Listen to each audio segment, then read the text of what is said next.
Abençoados e abençoadas, graça e paz. Hoje é sexta-feira, dia 20 de outubro de 2023, às 21 horas. Eu estou aqui para gravar mais uma pérola da graça de Deus. E o tema de hoje é: Deus nos constituiu casa espiritual, somos o santuário do Deus vivente. Primeira Epístola de Pedro, capítulo 2, versículo de número 5. Vós também, como pedras vivas, sois edificados como casa espiritual, para ser de sacerdócio santo, a fim de oferecer de sacrifícios espirituais aceitáveis a Deus por Jesus Cristo. Lógico, querido, que o apóstolo Pedro, ele estava se dirigindo aos judeus, ao povo de Israel, assim como toda a Bíblia, assim como todas as Escrituras, elas foram escritas para o povo judeu, na linguagem desse povo, na cultura desse povo. E Jesus, ele veio e habitou entre o seu povo. Jesus era a manifestação de Deus para Israel. Ele se fez carne, nascido de mulher. Ele era um judeu e ele veio para fazer aquilo que o seu povo não conseguira fazer. Deus estabeleceu Israel como o seu povo e ele como o seu Deus. Segundo o Êxodo, lá está escrito, no capítulo 7, versículo 5, que Deus os fez povo seu. Deus entregou por meio de Moisés, no Monte Sinai, dando a ele as leis, os mandamentos, as 613 do Torá, para que o seu povo vivesse em obediência, cumprindo todas as determinações dadas por Deus. Mas o povo de Israel não obedeceu, descumpriu os mandamentos dados por Deus. Então, com isto, veio sobre eles maldições. As 613 leis do Torá, 365 eram positivas. Lá em Deuteronômio, capítulo 28, falam das bênçãos e das maldições. As outras 248, chamadas de negativas, era aquilo que eles não deviam fazer. Não fazendo, as bênçãos de Deus viriam sobre eles. E as outras 365 que eles deveriam fazer, não fazendo, viria sobre eles as maldições. Então, o próprio Deus se manifestou por meio de Cristo Jesus para que cumprisse a lei, para libertar o seu povo da maldição da lei. Queridos, o sistema religioso, através dos seus líderes, desses homens com nomenclaturas, com títulos de pastores, de evangelistas, bispos, apóstolos, eles colocaram na mente dos filhos de Deus que lá estão, que o templo é o lugar da habitação de Deus, é o lugar que o povo de Deus deve adorá-lo. E que não existe como adorar a Deus fora desses templos que eles chamam, na verdade, de igreja.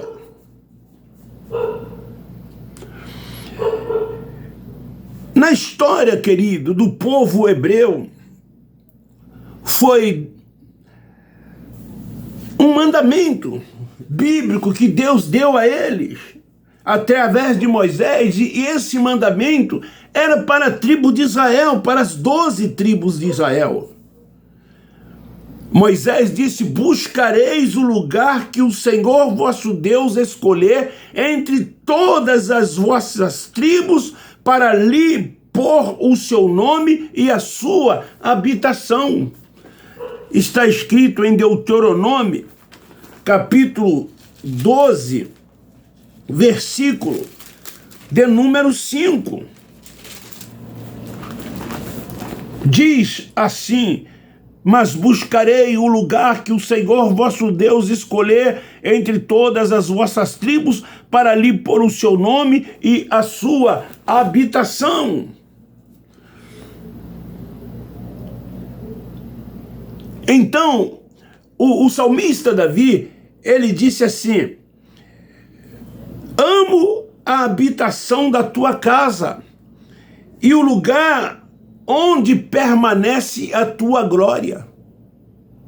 Por que eu estou citando que o salmista Davi disse isso, assim como ele falou no Salmo 122, alegrei-me quando me disseram vamos à casa do Senhor. No Salmo 27:4, uma coisa buscarei, que eu possa contemplar na casa do Senhor a sua formosura e aprender dele no templo. Como ele diz no Salmo 23, certamente que a bondade e a misericórdia me seguirão todos os dias da minha vida, e eu vou habitar na sua casa todos os dias, para todo o sempre. Esses textos, os líderes religiosos, para justificar o templo como um lugar de se adorar a Deus, eles citam esses textos bíblicos. E depois, os filhos de Deus, eles não abrem mão, porque eles acreditam, eles creem nesses ensinamentos, nessas doutrinas criadas por esses homens, como se isso fosse uma verdade, como se isso fosse um dever. E eles cobram dos filhos de Deus a ida aos templos, frequentam as reuniões nos templos. Eles chegam até a ameaçar com maldições os filhos de Deus que não frequentam os templos. Eles incutiram na mente dos religiosos, principalmente evangélicos, que o domingo é o dia do Senhor. Isso vem do catolicismo romano. Haja vista que as missas nas igrejas católicas, a sua maioria, são realizadas aos domingos. E muitos católicos romanos frequentam a igreja católica somente aos domingos, assim como muitos evangélicos, que alguns ainda vão durante a semana. Porque os seus líderes viram que são tão rentáveis esses lugares, que quanto mais reuniões eles fizerem e mais o povo frequentarem, mais a arrecadação aumenta. Porque isso faz parte dos seus interesses e das suas conveniências. Haja vista que não se termina nenhuma reunião sem tirar oferta. É a tal coleta. E eles dão uma pincelada no dízimo. Eu ouvi num comentário da última mensagem minha, alguém dizer assim, que ele frequentou durante anos e anos uma denominação evangélica, e ele disse que todas as mensagens pregadas pelo pastor, ele canalizava ao dízimo, ele falava do dízimo.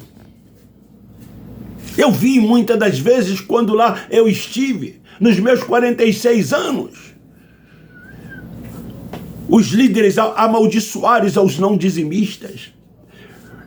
chegaram ao ponto de dizer que estavam roubando a Deus e que eles iriam para o inferno, como lago de fogo e tormento eterno, porque lá em Apocalipse diz que os roubadores não herdarão o reino de Deus.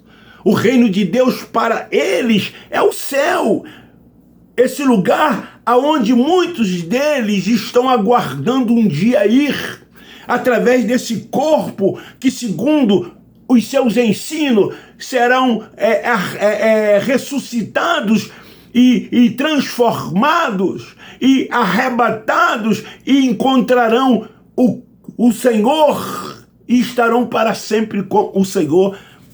É até a segunda vinda, é até a volta de Cristo, quando na verdade ele já veio em juízo sobre Israel. O que acontece, como eu sempre digo, e às vezes até me torno redundante, o arrebatamento é do espírito, quando deixamos esse corpo mortal que desce à sepultura e de lá nunca mais sobe. O espírito, ele sim é arrebatado, e ao ser arrebatado, ele é transformado num corpo glorioso, semelhante ao corpo dele, e volta então para Deus, segundo Eclesiastes 12:7, do lugar de onde ele veio. Antes da construção do templo, o que existia? Os tabernáculos, que significava residência ou habitação, e era a habitação terrestre de Deus. Entre quem? Entre os filhos de Israel. Os israelitas transportavam nas suas jornadas pelo deserto até a terra prometida. Então, mais tarde, 300 anos depois, o templo de Jerusalém substituiu esses tabernáculos como uma habitação de Deus. E então era comum, era de praxe, era natural dos judeus frequentarem o templo, fazia parte dos mandamentos, fazia parte da lei outorgada por Deus para o seu povo. Uma vez que agora já não mais existia tabernáculo, o templo foi construído. Templo este que o Cristo Nazareno, chamando os seus discípulos nos seus dias, ele disse: olhai e vede, não ficará aqui pedra sobre pedra que não seja derribada. Aí eu volto ao texto de João 4, do encontro dele com a mulher samaritana. Jesus Nazareno sabia que o templo não seria para sempre. Jesus Nazareno sabia que o templo seria destruído. E ele mostrou isso para os seus apóstolos, para os seus discípulos. Então lá em João 4, quando ele encontra a mulher samaritana, a mulher diz: os nossos pais nos ensinaram dizendo que devemos ir ao monte, ao templo em Jerusalém, para adorar a Deus. Jesus não contestou a mulher, porque isso era verdade, fazia parte da lei, ir ao templo e aos montes. Mas ele disse para aquela mulher: virá dias em que o Pai, que é Espírito, será adorado em espírito e em verdade. E esses dias vieram. Ele estava falando para aquela mulher, e esses dias seria poucos anos depois, quando o templo seria destruído, e que o Espírito seria derramado sobre todos ali, cumprindo-se a profecia de Joel, como ocorreu e está registrado em Atos capítulo 2. Agora todos seriam o templo da morada, o templo da habitação de Deus. Não havia mais necessidade do templo para adorar a Deus, para buscar a Deus. Todos seriam o templo, a morada do Altíssimo. E é em cada um de nós que ele habita, é em cada um de nós que ele mora. Mas os religiosos, eles querem fazer desse espaço físico, desses templos construídos com o sacrifício de muitas pessoas, de muitos filhos de Deus, que chegam até a passar necessidade, mas entregam os seus 10% e as suas ofertas em cada reunião. E esses homens, eles estão sofisticando cada vez mais esses templos, a fim de fazer com que as pessoas se sentem bem acomodadas e frequente com mais vezes estes lugares. Porque passou a ser, na verdade, comércio. Dentro desses lugares tem de tudo que você possa imaginar. Porque eles falam de uma tal obra de Deus, de que tem que se evangelizar, de que se tem de fazer missões. João 3,16 é o texto áureo deles. Marcos 16,15 é o texto áureo também deles. É o ID. Existem cultos de missões nesses lugares para arrecadar cada vez mais. E muitas pessoas abandonam seus empregos e até vão para determinados estados, até mesmo países, porque lá vão ser sustentados por esse sistema. Dentro desses lugares tem brechóis, tem livrarias, tem cantinas, tem rifas. O negócio é arrecadar. Eles são muito criativos. Muitos desses templos, muitas dessas denominações têm fortunas em cadernetas de poupanças, em imóveis. Eles investem para as suas próprias seguranças e não são capazes de ajudar o próximo nas suas necessidades. As viúvas, os órfãos, aqueles que precisam. A Igreja Católica Apostólica Romana é a mais rica da face da terra. Lá no Vaticano estão as suas riquezas, e muitas delas em ouro, enquanto que na face da terra há milhões de pessoas famintas, morrendo de fome, e eles não são capazes de ajudar, assim também como os religiosos evangélicos. Em muitas dessas congregações, desses templos, há pessoas famintas, passando fome, com dificuldades de pagar as suas contas, as suas despesas, mas eles não são capazes de ajudar. Eles dizem que é para a obra de Deus. A obra de Deus é a sua família, é o seu plano de saúde, é as suas idas ao restaurante. A obra de Deus são os carrões que eles têm e muitos helicópteros. As obras de Deus são as suas viagens, as suas hospedagens em hotéis 5 estrelas. As obras de Deus são as mordomias que eles dão a si e às suas famílias. Isso que, na verdade, para eles é obra de Deus. Mas os filhos de Deus precisam acordar, despertar. Faça você mesmo a verdadeira obra de Deus, que é ajudar os necessitados, aqueles que precisam, ajudar o próximo. Você mesmo pega esses 10%, investe em você mesmo, investe na sua família, investe na sua casa, investe em quem precisa. Faça você essa verdadeira obra de Deus.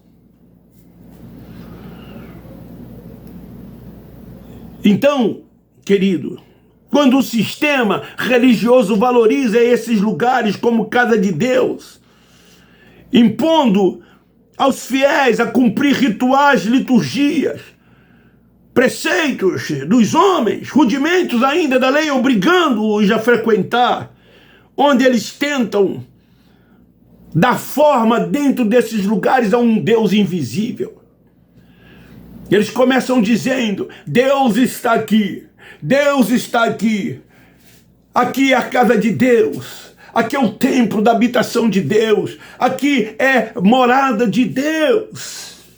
Ele está aí junto de você. Ele está aí pertinho de você.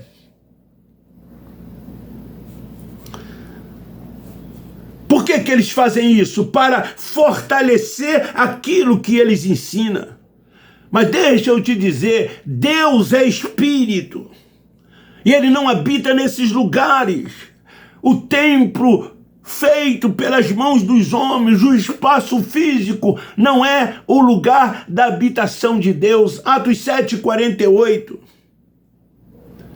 O Cristo que ressuscitou, o Cristo que morreu, ele traz ao apóstolo da graça de Deus toda a revelação da sua glória. E ao trazer a Paulo toda a revelação da sua glória, ele nos constitui como casa espiritual, templo da sua habitação, templo da sua morada. Nós somos o seu santuário. Ele habita em nós, no nosso espírito, e testifica que somos seus filhos. Deus é Pai dos Espíritos. Nós, com esse entendimento, com essa revelação que temos, nós o adoramos em espírito e em verdade. O nosso culto é racional, 24 horas por dia. Aonde nós estamos, nós o adoramos em espírito e em verdade. Nós não precisamos de templo, nós não precisamos de ritos, de liturgias.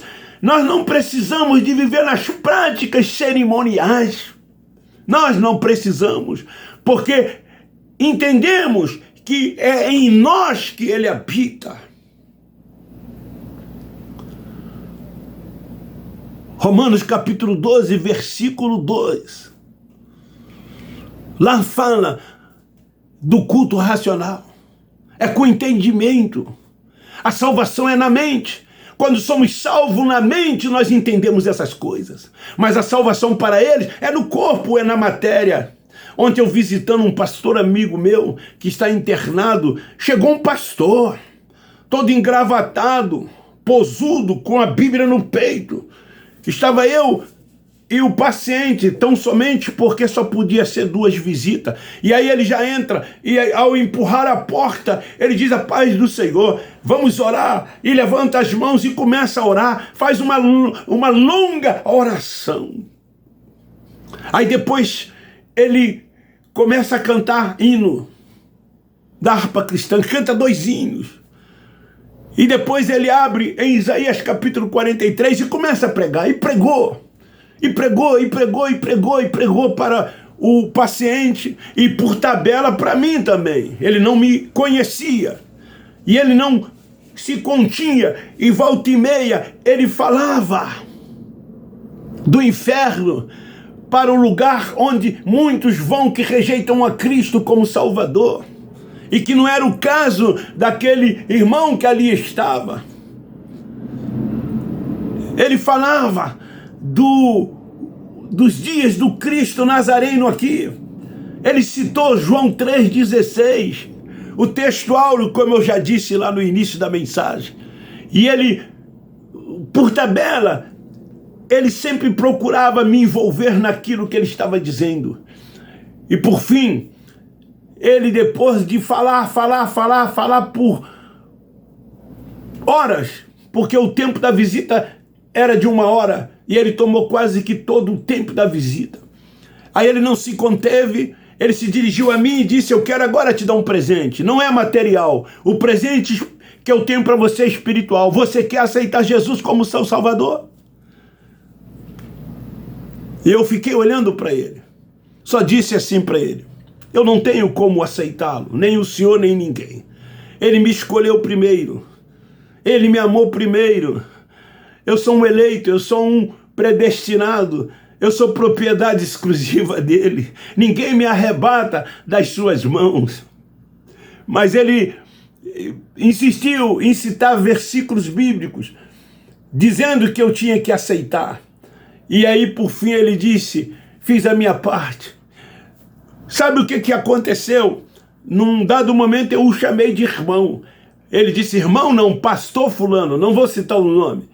Mas ele disse, pastor fulano, é isso que essa gente quer, títulos, primazias.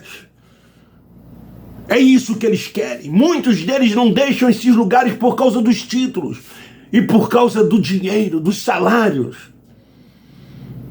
Eles querem estar em evidência. Haja vista que nesses templos que eles dizem que chamam de igreja, que é casa de Deus, há uma cadeira central, onde se assenta o presidente. Sem o entendimento, não tem como entender que nós somos casa de Deus, templo da sua morada, que Ele habita no nosso espírito, que nós somos seus filhos, e assim sendo, somos guiados e dirigidos tão somente pelo Espírito Santo. Nós somos a morada do Deus vivente. Queridos, templos são verdadeiras armadilhas para os religiosos. São alçapões, são sinagoga. Vocês são prisioneiros desses lugares. Lá vocês são extorquidos com dízimos e ofertas.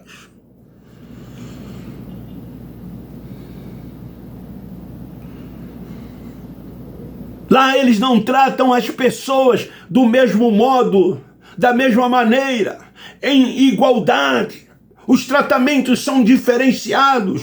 Aqueles que têm posição na sociedade são tratados de um jeito. Aqueles que mais dizimam, que mais ofertam, são tratados de um jeito. Aqueles que mais trabalham, porque o trabalho é gratuito pelos filhos de Deus dentro desses lugares, esses são tratados de forma diferente. E aqueles que não dizimam, que não ofertam, que estão na sociedade numa posição menor, esses são discriminados. Não há amor, eles não amam. A essência é o amor. Nada dessas coisas adianta se não existir o amor. Esses títulos que eles dizem que são dons dados por Deus, é mentira. Tudo isso teve um tempo na história. Hoje não se tem mais. Respondendo até a um que foi no meu canal ontem e disse que precisa-se de um líder para doutrinar, para ensinar as ovelhas. E disse se eles não são pastores, como nós vamos aprender se nós somos ovelha? Foi assim que um foi lá e escreveu. Eu removo, eu nem perco tempo em responder. Sabe por quê? Porque eles não vão entender. Porque a mente está cauterizada, o véu está posto sobre o rosto. Então eu removo de imediato.